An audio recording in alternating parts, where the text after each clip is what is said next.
Why, hello there. I see. You're feeling a bit tired. Ah, yes, I could use a break too. Would you like to hear a story? Yes? Very well. I'll tell you the tale of Snow White and Berenice.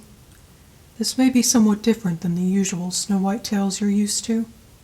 Anyway, sit back or lie down, whatever makes you comfortable. If you need something to watch, I'll paint along to the story. Let's begin. Once there was a beautiful young woman who had dark brown hair matching the trees she grew up among and white skin lightly tanned by sunlight. Despite her typical common clothes, those in the village around her felt she must have been a lost princess, for her skin, expressions, and kindness were too pure to belong merely to the daughter of a miller. "Berenice," they called to her, "could you help me gather the water? Berenice, thank you for finding my goat the other day. Please take some cheese for your trouble. Berenice, my grandparents are coming soon. Can you prepare your fabulous apple pie?" She would always respond with a genuine smile. As she gained great satisfaction from seeing others happy, she would help everywhere she could until her limbs could barely walk back home.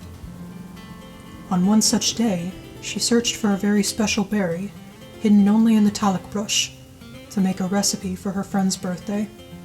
There was the gentle crunch of the leaves as she stepped further and further from the village, deeper into the forest to find this special berry bush for her friend. The sunlight waned, casting shadows of deep green and brown through the rustling trees. Berenice knew the bush should be around here somewhere, just near the path. But soon she emerged on the path without finding the berry bush.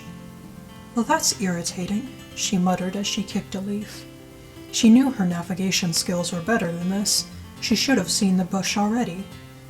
She plucked a stick from the ground and absent-mindedly began poking through the bushes, hoping for the berries to magically appear.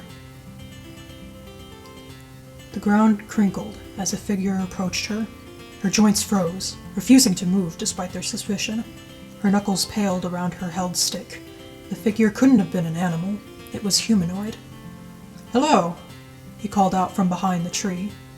After breaking out onto the path, he blinked a few times, his attention caught by the young woman near his age, whose kind face carried concerned eyes. "Fair lady, are you all right? You seem distressed."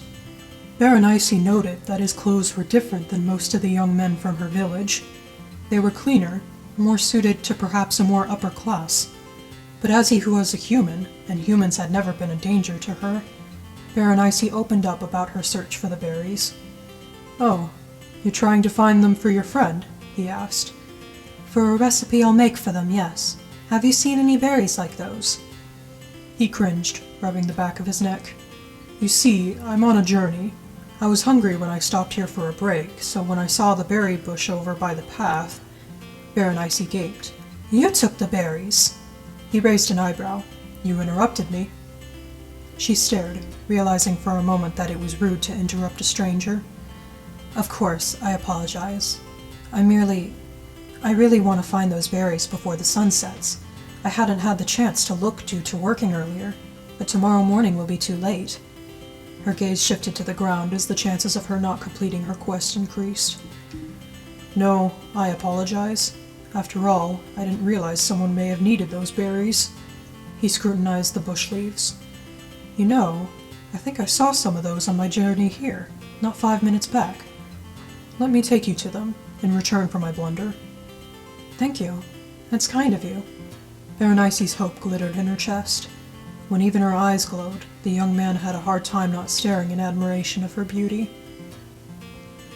After the young man collected his satchel, he summoned a black bird from the trees. As it swooped down to his shoulder, Berenice noticed it was a crow, with a small note container attached to its foot. The young man told the bird in a kind voice, "Please go ensure there were talc brushes up near the cliff, where we recently passed." As the crow's wings slashed through the air, it zoomed into the distance. "It understands you?"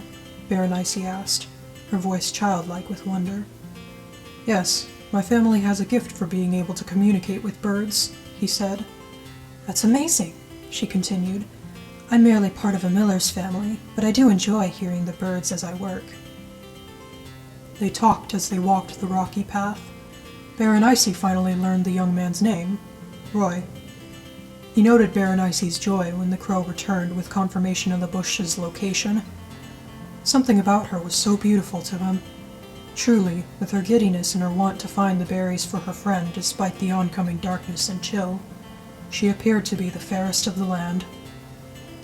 She nearly ran up to the cliff's edge when she spied the berries. Roy had to run and clasp onto her hand to ensure she didn't fly off the edge. His hand on hers snatched her attention. It was so warm, so quick to ensure her safety. He jolted away when he realized he held on long enough. Right, he smiled, trying to hide his embarrassment. Did he really just grab her hand, even when she wasn't that close to the edge? I'll help you carry these back to your home, if you would like. He gathered up all the berries their satchels could hold and treaded away from the cliff, talking lively back to the village. Thank you so much for helping me, Berenice said as she spotted the lights of the village through the dusk. You really were like a knight coming to my rescue. His cheeks warmed at her beautiful smile. Say something. Anything, dude. More like a prince, really. She wasn't expecting that correction, but she decided his humor was delightfully unconventional. Indeed, a prince rescuing me? He gauged her reaction. I'm actually not kidding. She blinked for a moment. What? Roy explained that he was the prince of the kingdom, on a journey to explore the edges of where he was eventually to rule. During her minute of quiet, stuttering shock, Prince Roy gave her his crow, telling her that he'd love it if she'd write to him. The moment passed by in a blur for Berenice, who took the crow and the prince's satchel full of berries absent-mindedly as he walked away. Eventually the crow squawked, waking her enough to shout after him, I will write. He smiled back, feeling revitalized.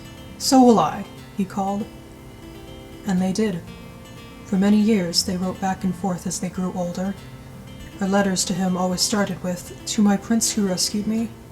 His letters to her always started with, To the fairest of them all. The prince visited when he could. Every time, she'd make him her famous apple pie and they'd meet in the forest to eat, read, and discuss their lives. At one point, Roy even brought up marriage. Who would you like to marry, Roy?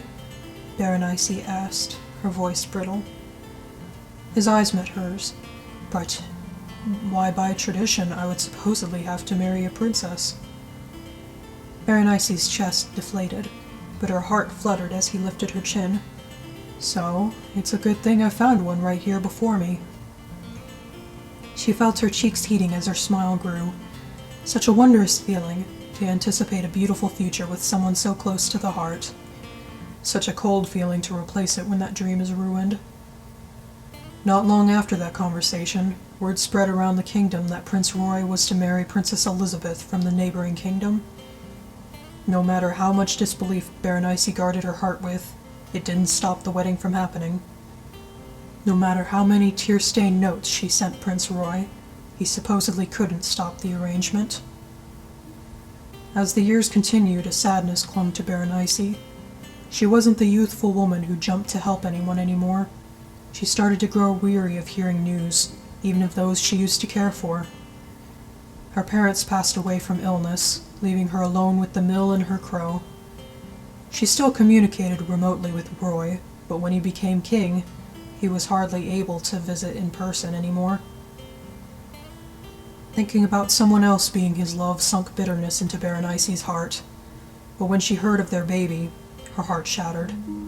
In its place was a dark chasm where no giddiness, childish smiles, or helpful amity could ever live. She heard when the child was born. Apparently, the baby had pure white skin and beautiful eyes. The baby's name was yet to be announced. And then the mother was sick for days. Her beauty was withering away with her life, Berenice heard. Berenice almost felt sad. That is, if she could feel something. What was she supposed to feel? She didn't necessarily want Queen Elizabeth dead, But if she was never born, could this all have been evaded? She hardly knew anything about this queen, and yet she still found herself packing to go to her funeral, announced for a few days after she passed. Berenice had never visited the king's castle. Roy wouldn't often talk about it, but rather the people there. The stories he told of the cook serving Roy's favorite dishes on his busy days, the knights' playful taunts to each other during their training, and all the others he interacted with made Berenice feel like she grew up there with him. She found herself lost in that lovely illusion until she arrived at the castle. She found a place to stay, dressed in her best clothes, and stepped onto the courtyard of packed citizens, mourning the loss of their queen. The funeral speeches rolled by like barrels of wheat down a hill, too fast to bother trying to catch, and damaging when they hit their end. Merely seeing Roy for the first time in years from afar, noting how straight his back was and how placid his face was, then remembering how playful and informal he used to be with her, it broke Berenice. Still, there in the courtyard she stood. She couldn't leave among all those other people still there anyway. Back in the tavern she stayed the night in, there was a knock at her room door. "May I see the fairest of them all?" His voice. Didn't matter how worn it felt in comparison to years back, it was Roy. Berenice shuddered. Should she answer? "Please, I need to see you," he continued. Berenice heard a wail at the door. A baby? She opened the door, finding Roy draped in rags of a disguise, carrying a baby with pure white skin and tiny black hair. Roy hushed the baby as he stepped into the room. Berenice shut the door quickly. "What are you doing here? And why did you bring—" Berenice felt a cold sting in her eyes. What was this feeling? How could she feel so bitter toward a helpless thing? "I wanted to see you," Roy whispered. "I hope you know I never wanted to marry Elizabeth. I wanted you as my queen. My parents disagreed with it and set up the marriage right after. Please. Now that they're gone, and Elizabeth is gone—" Berenice's eyes widened with fear. But fear of what? Roy faltered. "On a slightly different subject. I never knew what Elizabeth planned to name her." Roy jerked his chin down at the baby. "I thought maybe you should name her." Berenice's lips parted, just a breath emerging in the place of words. This baby was not hers. This baby was his, plus another woman's. In order for this child to exist, images flashed in her head that she couldn't quell. "Why? Why me?" she asked.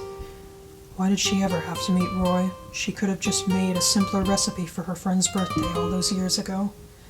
Then so much heartache would have been spared. Tears began to sear down her face. Roy set the baby on the bed and began to rub Berenice's tears away. "You really are the fairest of them all, Berenice." Her tears subsided. His voice sounded so different, saying that. A light started in her chest again.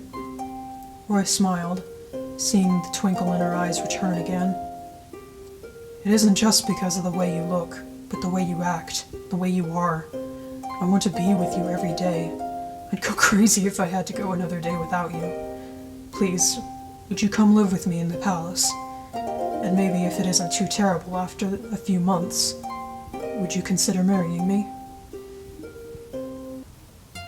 On the way from the tavern to the castle, Berenice asked to carry the baby. She ensured the baby was well bundled against the cold, especially when it started to snow. In Berenice's arms, the baby settled, sleeping with a loose, happily gurgling mouth.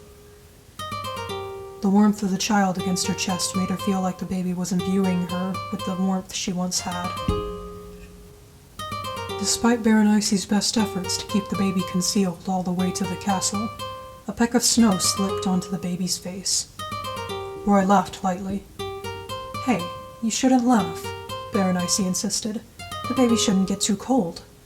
"I know, it's not that. It's just with the rumors about her pale skin, I didn't realize how true they were until I couldn't even see that drop of snow," he explained. Almost as if her skin was white as snow, Berenice considered. What about Snow White? What? For a name? Oh, it's a strange name for a boy, but it's a boy? Berenice re-examined the baby's face in a panic. Roy chuckled. No, I just wanted to know what you'd say. Berenice gave him her most potent, playful glare, resulting in him wrapping an arm around her and saying, Snow White is a beautiful name. Berenice primarily cared for Snow White over the next few months along with her maids. Despite Snow's origins, Berenice's love for her continued to grow as Berenice grew adjusted to the castle life. It was blissful, being able to spend more time than she ever had on a regular basis with Roy. She could comfort him after council meetings, eat delicious food with him, and even learn some limited training from him in the nights. Months of this, and eventually, they publicly announced their marriage proposal. The marriage was lovely. Berenice felt almost as giddy as she used to, standing beside Roy, who had such a giddy grin to match hers. The wonderful future Berenice once thought was an illusion had finally come true. She really was going to have a happily ever after with Roy. Unfortunately, it only lasted less than a year. On a snowy night, a slick, sharp ice formed on the balcony outside their bedchambers. Chilly glass doors glowed with cold. Fortunately, the blankets were plenty warm for little Snow. Berenice had no issue with the cold either, but she decided to fetch herself some water from the kitchen, almost like she used to back in her village. When she returned, she found that Roy wasn't in bed, but gently rocking Snow's crib. Roy smiled at Berenice, his eyes gleaming along with the soft snow outside the balcony doors. I hope you aren't unwell. No, don't worry, I just wanted some water, Berenice replied. Ah, good. I hope nothing is worrying you in general. Like Snow, for example. You didn't ask to take care of a child who isn't even yours, yet you're working so hard for her, being kind as always. As always. It hit her that Roy had always seen her as kind, even in the years when she wasn't. In Berenice's reality, Snow had brought back her kindness. It really isn't terrible. Yes, it was unexpected, but perhaps a gift all the same. Maybe. I don't want to see you work so hard, though, for a child who isn't yours. Perhaps we could consider trying that again? He asked. She brightened up at the prospect of another child, their own child. I'd love that! Roy hugged her tightly, a light laugh bursting from his throat. I'm so glad. I only ever wanted a life with you, after all. A family with you. Cool tears slid down Berenice's face from the giddiness that her laughter couldn't express on its own. So then, what do you suppose we do with Snow? Roy asked. What do you mean? Berenice responded. She can't stay here. She would intrude on her family. But why can't she be part of our family? Berenice, she's the literal embodiment of my parents' control over my life. They're the reason I couldn't marry you in the first place. She'd only remind us of worse times. Berenice could barely remember a time she felt similar. Now not only did she see the baby as a literal human being, but the baby was hers. Elizabeth didn't take care of her. Berenice did. What kind of stepmother would she be to not take care of a baby whose mother died right after giving birth, anyway? Something about that memory starts to disturb her. It had only been a few days after Snow's birth when Elizabeth fell ill. So convenient. Please, Berenice, think about it. It would be much more difficult for you to take care of two now, especially one who's only your stepchild. In addition, when she grows up, do you want her to become the next queen? She would automatically be above our children. A pang of coldness settled in Berenice at the thought, seeing Elizabeth's child as queen rather than her own. But as Berenice considered it, but the only way to ensure that is to... Yes. A dark look crossed Roy's face. We have to get rid of Snow. Berenice's throat constricted.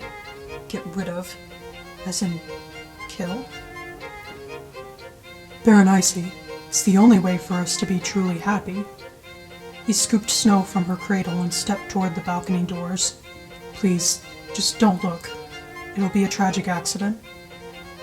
A tragic accident? Berenice realized the similarity. Like what happened to Elizabeth. The king smiled. Exactly. I knew you'd understand.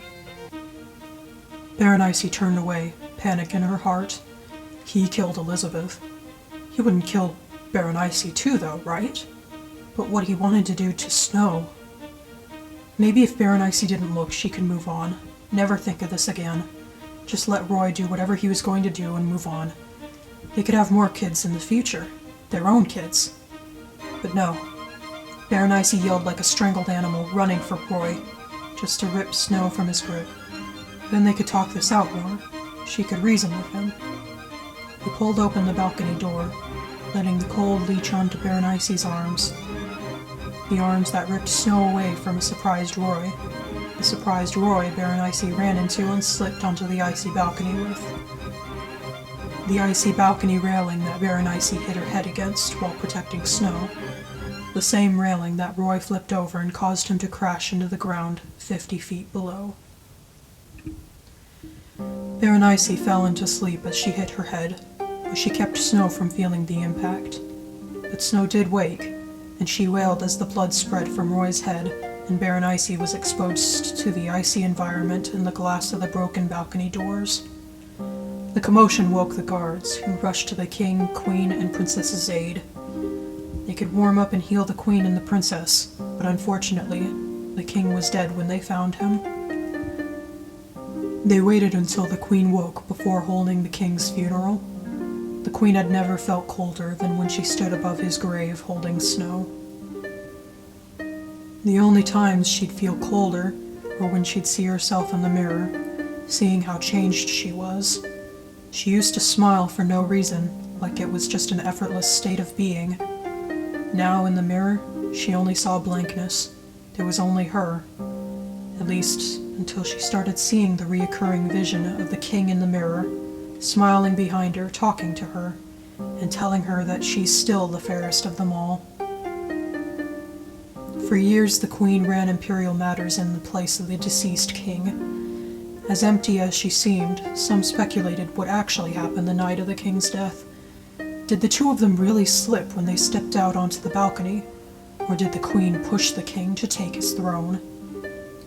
She kept these rumors away from Snow as she grew up. As Snow didn't have any recollection of her father, the queen merely stated to her that his death was an accident, where her father died to keep Snow safe. At times, when the queen was in a good mood, she would tell Snow of the truly good years with Roy, when they met and when they married. Snow kept growing, soon old enough for people to notice her beauty. Her slow black hair, wide brown eyes, round fair face, and of course, snow-white skin, were difficult to miss. As most of the nobles doted on her with compliments, Snow felt secure in herself. So secure that she could, at times, play some pranks on the castle staff. It had been some time since the king was a child, so Snow's mischief and playfulness were overall welcomed by everyone in the castle. When she turned 11, the queen decided Snow was old enough to learn how to do chores.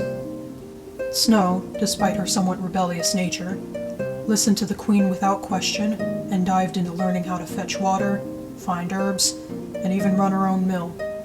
She typically wore clothes that were much less silky for these jobs, and was made fun of by the nobles for doing so.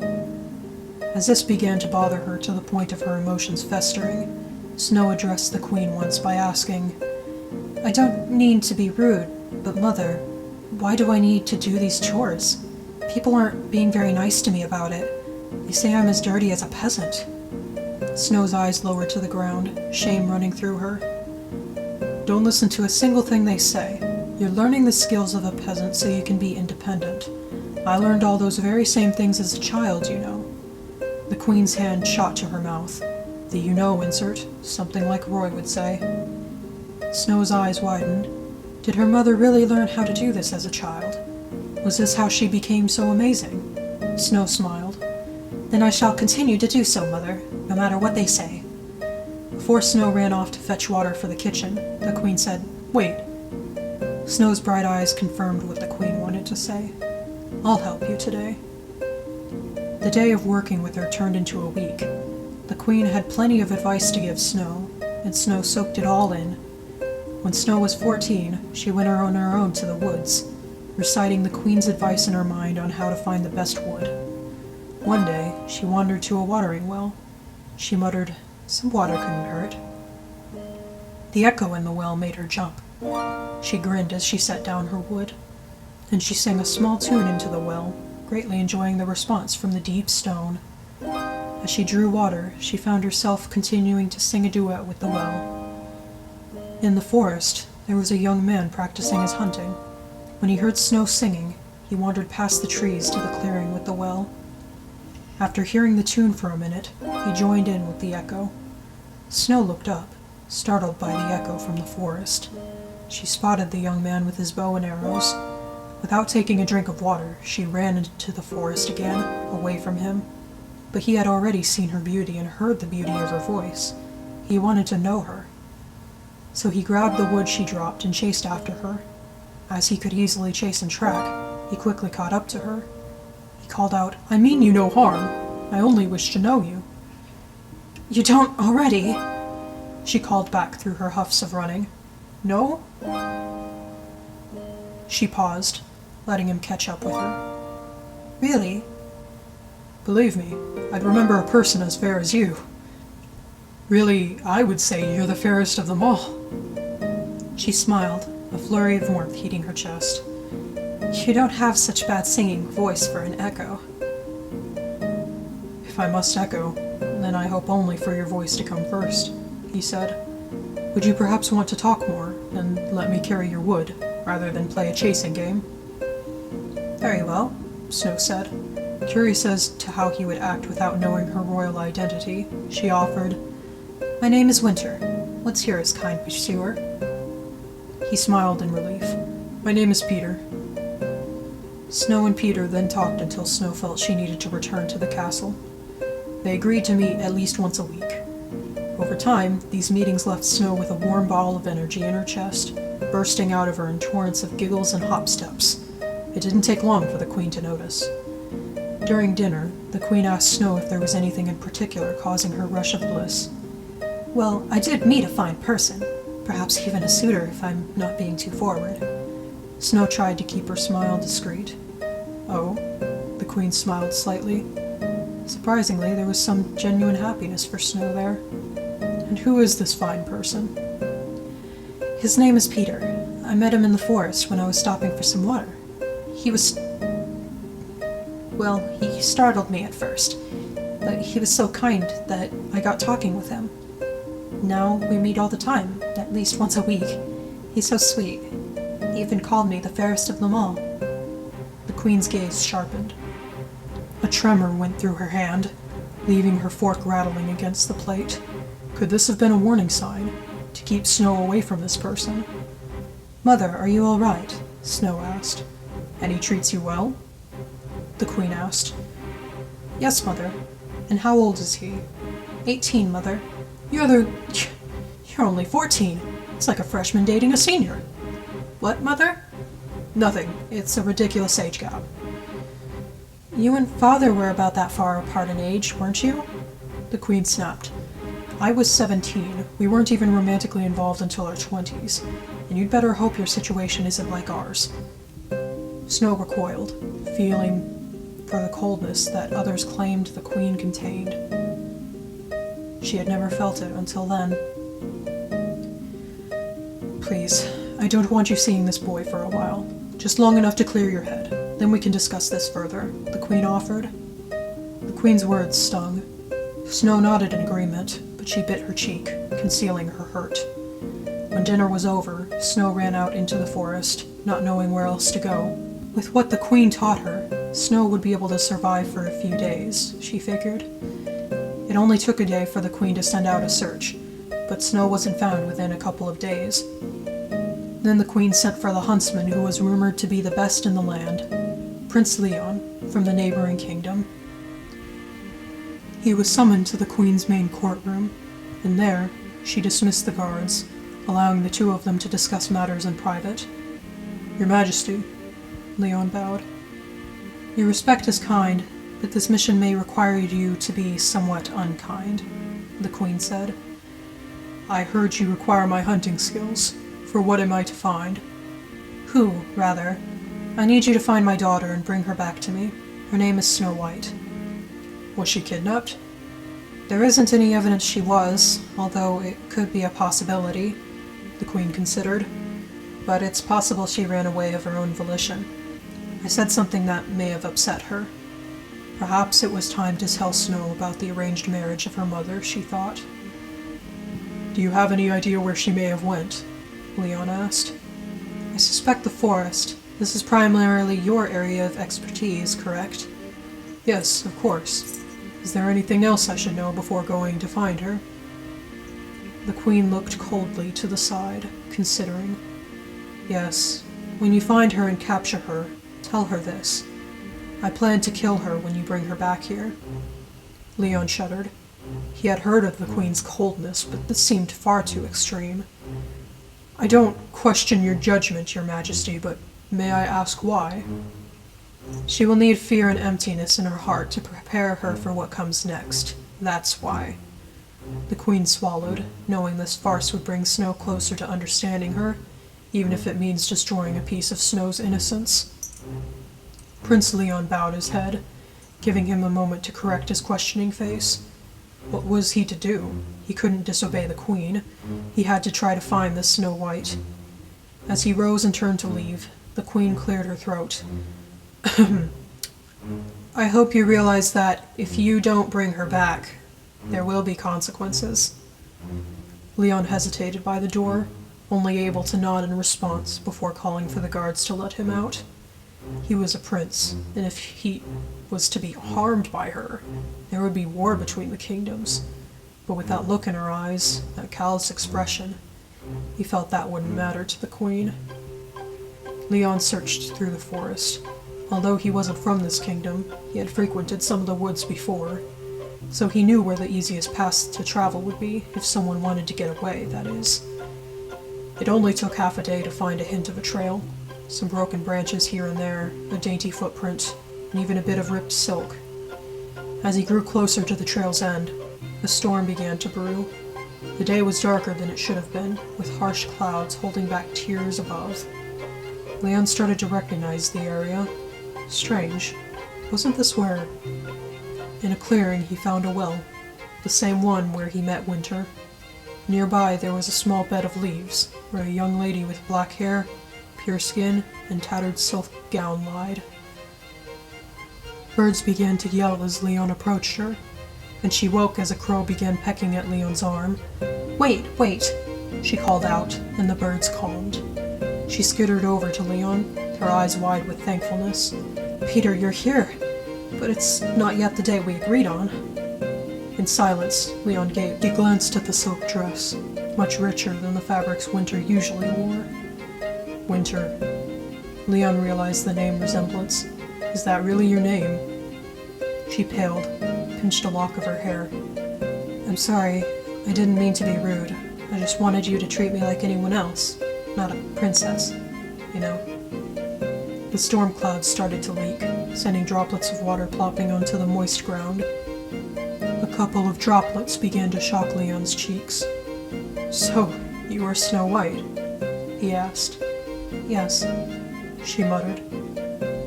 The rain began falling harder. Now Leon wasn't sure if the water on his cheeks was from the sky or his eyes. The one the Queen wanted dead was Winter. He wasn't sure before if he could bring her to the Queen, but now... He sighed.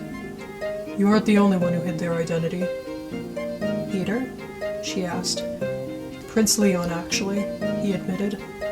Snow's eyes widened as her smile reappeared. They did the same thing to each other. It seems we think alike. Maybe we should find better shelter? I think there was a cave near the cliffs some ways north of here. Snow, wait. Leon grimaced. He knew he needed to save Snow, but she also needed to know about the Queen's intentions. The Queen asked me to find you. Oh.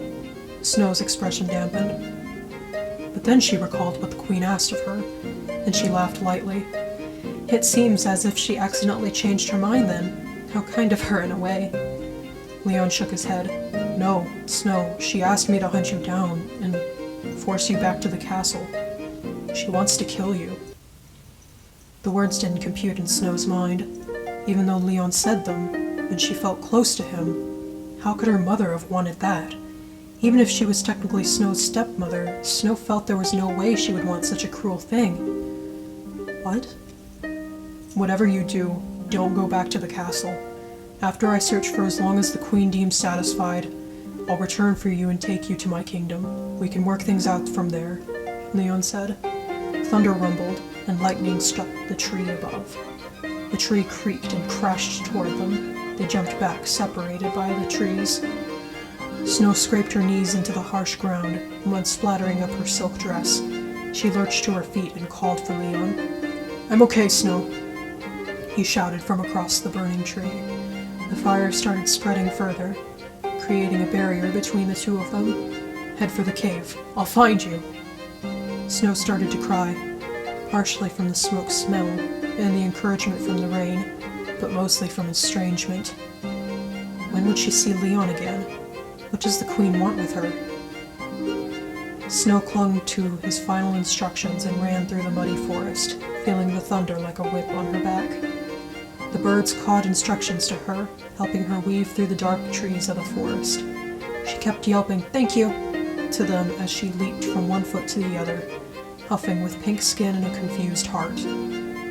Eventually, she found the place she thought was a cave at the foot of a mountainous hill, leading to the protruding cliff that defines the place. As she approached the cave, the light inside it became more clear. She lit up, hoping Leon had made it safely. Under the dry canopy of the cave, she wrung out her hair. She started to shiver from her soaked dress. On top of all this, she was stunned by the wall in the cave. Instead of Leon, it was the front of a house inside there. When she gathered her courage, she knocked on the door with a, "Hello? I'm sorry to bother you, but may I rest here for the night?" There was no response. She gripped her arms and breathed into her hands, trying to warm as she waited a bit longer. Unfortunately, even after a second knock, it seemed no one would answer. At least there was dry space for her to lie down in the cave, so she curled up on the ground, tried to wring out the wetness from her dress, and tried to sleep the discomfort away. Once she appeared asleep, the door to the wall opened. Out came 1, 2, 3, 4, 5, 6, 7 small men. They gathered around the girl in confusion. Seeing how cold and pitiful she was, they carried her inside the house and laid her down on one of their beds, where she just barely fit. They ensured the blanket covered her and there was a warm tea beside her. The next day, Snow was startled to find herself inside an unfamiliar house, especially one where everything seemed a bit smaller than what she was used to. The table and the chairs and the walls and the beds, especially the people. "Who are you?" she asked the wandering people. When they noticed she was awake, all 7 of them gathered to see her. She really did look beautiful now that she had a glow in her cheeks, from feeling much warmer and drier. "We found you outside our home when it was raining," one said. "We thought you were going to get sick from the rain," another added, "so we brought you in here to spare you from it," another finished. "That's very kind of you," Snow said. "I'm Snow White. I ran to the forest to clear my head for a few days, as my mother had said something that upset me. But I met Leon, who I like very much, in the forest, and he said the Queen, my mother had sent him to retrieve me, so she would kill me." The group's eyes widened and whispers bounced between them. Snow continued. "Leon then told me to find safety from the rain, and he would find me when it was safe. He also said to stay away from the castle, but I didn't have a place to stay long term. I don't even know how long until he can find me again. Oh, I hope he wasn't lost in the storm, or hurt." Worry clutched her throat, constricting her words. Each other, as if in silent conversation. One spoke up. "How tragic of a story." Another continued. "You can stay here as long as you'd like, as long as you can help us cook and clean. We work in the nearby mountain mines for most of the day, but you may stay here then as well." "That sounds wonderful," Snow agreed, her gratitude beaming from her smile. And so Snow and the 7 small men lived with each other peacefully. Snow's worry for Leon grew by the day. She would have requested a bird to deliver him a message, but she didn't know the directions to ensure the bird could deliver it. It grew from days to weeks since she last saw Leon. During that time, Leon faked searching for Snow. Finally, the Queen summoned him to learn his progress. He described how he didn't find any signs of her. Anything he found was only the tracks of animals. He apologized, but he just couldn't find Snow. The Queen narrowed her eyes, and then sighed. I suppose if even you can't find her, then she really is lost. After the Queen dismissed Leon, she returned to her quarters, her legs clinging to the ground like tree stumps with every step. She looked into her mirror and found the king staring back at her. He said, "Interesting. It seems perhaps you are no longer the fairest of them all." The queen growled at the mirror and stepped away. It seemed what he said was true. Snow couldn't have disappeared without a trace. Either someone fancied her and took her, or perhaps Leon lied and let her charm him into releasing her. How long did she plan to stay away? A tear rolled down the queen's face. Surely Snow wasn't going to leave forever. Surely the only link she had left to Roy wouldn't vanish from her life. Surely her daughter couldn't leave. Irritated resolve took over, clenching the queen's fists. If it really was that Leon disobeyed, perhaps he misunderstood what the queen intended to do with Snow. If he really thought the queen would kill Snow, then correcting the misconception would only increase his suspicion. Then he wouldn't tell the queen where he found Snow anyway. Even if the queen told Leon the reasoning for the queen's death threat message, he likely wouldn't believe it. Besides, it wasn't his business to know about Snow's mother and the queen's relationship with Roy. How do you intend to get her back? The king asked from the mirror. The queen nodded to herself, visualizing a plan falling into place. I need to return her to the castle unconscious. If there's any chance that she knows the message, she might just run away from me if I approach her. So I have to disguise myself and get her back to the castle. Then I can wake her there and explain everything. Maybe if I can find that suitor of hers, I could consider getting to know him. All I need is a sleeping agent. The king laughed. But how do you plan to find her? This can only come to pass if you find her location. The queen sat down, her hands rubbing her forehead. He was right. How was she to find Snow? Perhaps you can try searching here first. The king's face distorted to an image of Snow. She was cleaning inside a house among 7 small men. However did she get there? More importantly, how do I know this is real? You are among my imagination, aren't you? The queen asked. The king shrugged and showed another image of a large hill with a cliffside not far northeast from the castle. Who knows? Go find out. Determination blazing in her bones, the queen went down to the kitchens and prepared something she knew Snow wouldn't resist: apple pie.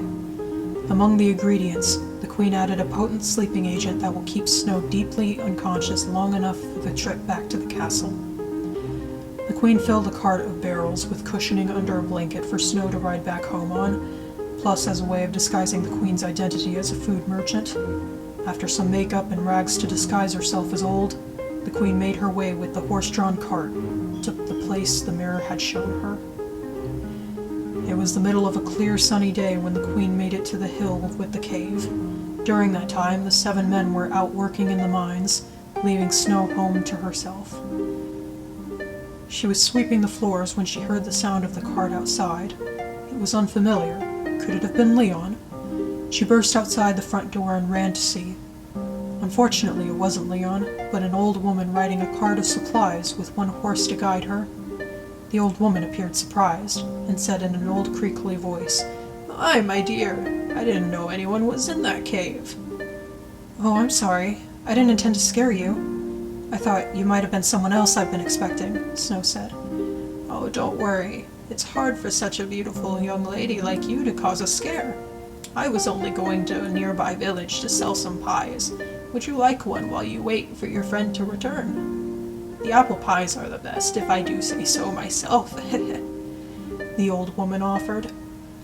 "I would, but I have nothing with which to pay you," Snow said. "No worries, 1 pie won't cost me much. Oh, to be youthful and enjoy a pie with a friend." Here."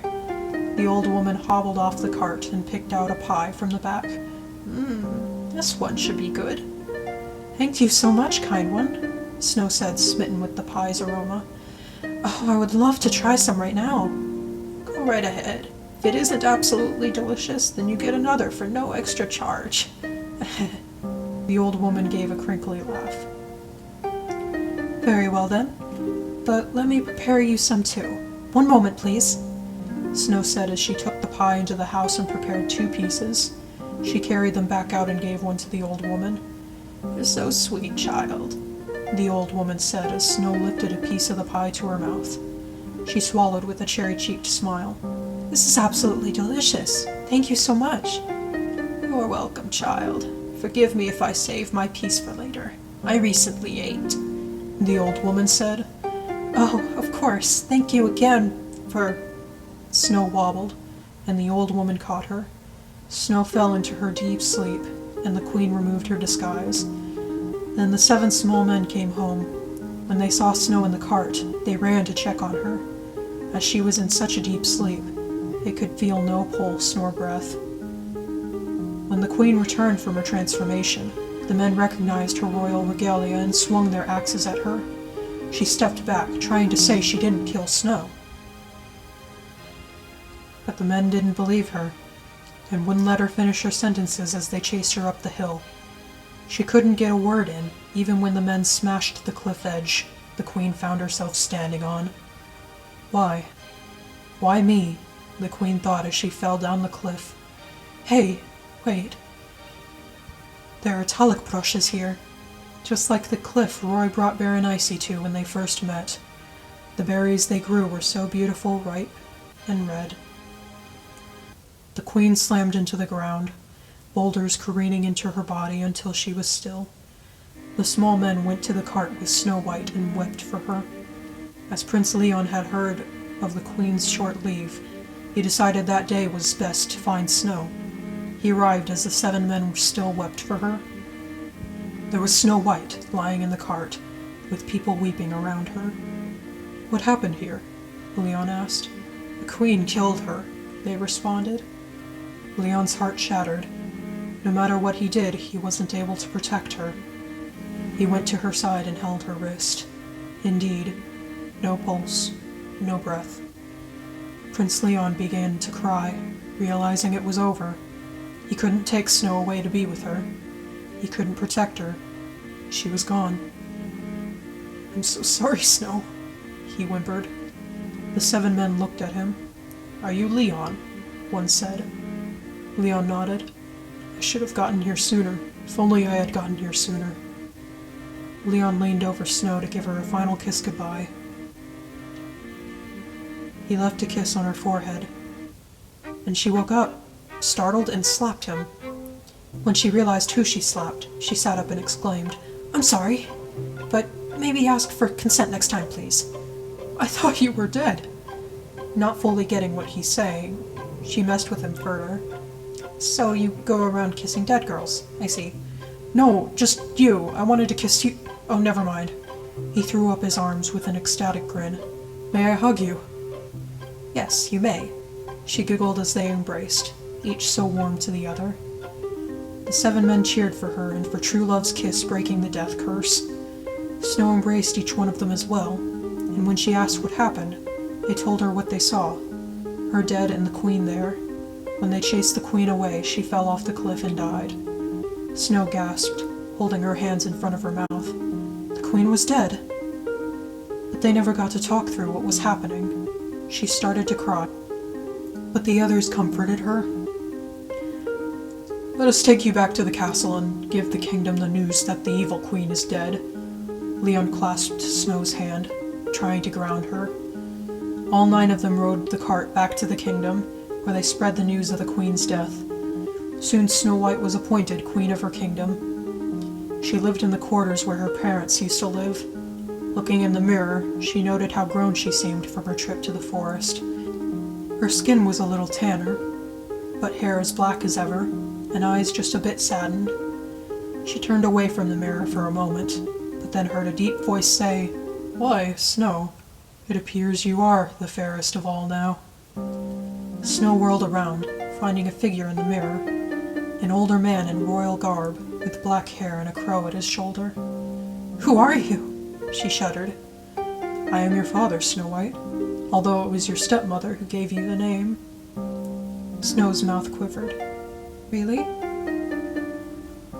The father explained the entire story between him and the Queen, even including what he did to Elizabeth and almost did to Snow.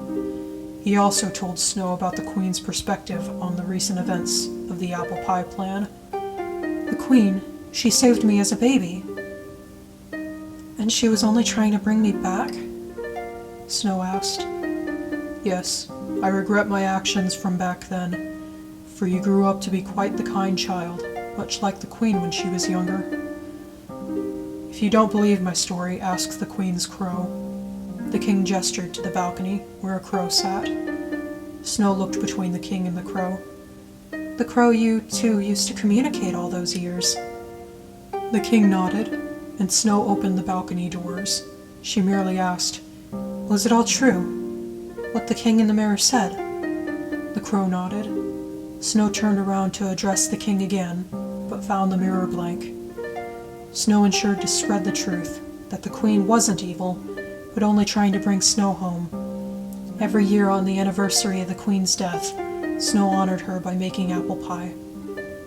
After around a year of ruling and notes via crow, King Leon and Queen Snow White married, uniting their kingdoms, and from then on, they lived happily ever after. Yes, perhaps a bittersweet ending, but I do like the story. Did you like it? I see. I'll leave you be now. Goodbye, and remember, whenever you need a story, just let me know.